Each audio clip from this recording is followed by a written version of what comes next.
What was taken was not just labor, it was life. Before capitalism, before the factories rose, before the wealth of nations was written into history, there were people, it's hands that built it, lives that paid for it. Bloodline walkers. The people who built the West.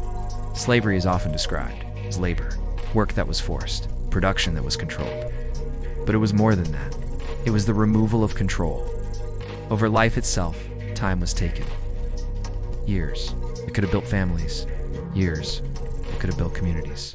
Years that could have built futures. Instead, that time-sustained systems gave nothing back. And this did not happen once. It repeated.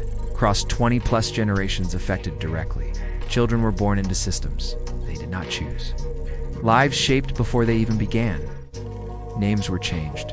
Languages were lost. Histories were interrupted.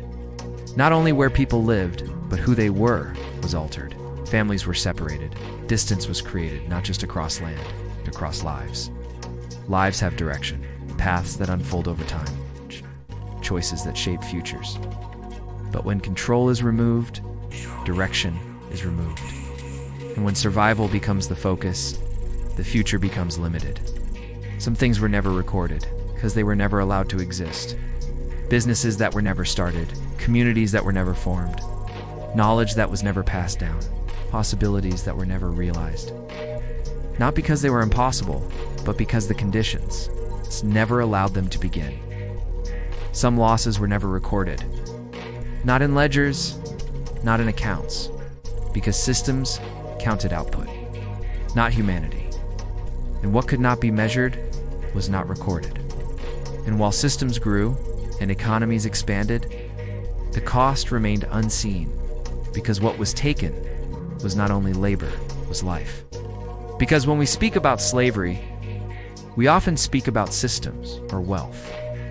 But beneath all of it were lives. Lives that built structures they were never allowed to benefit from. So the question is, if systems were built on lives, what was truly taken?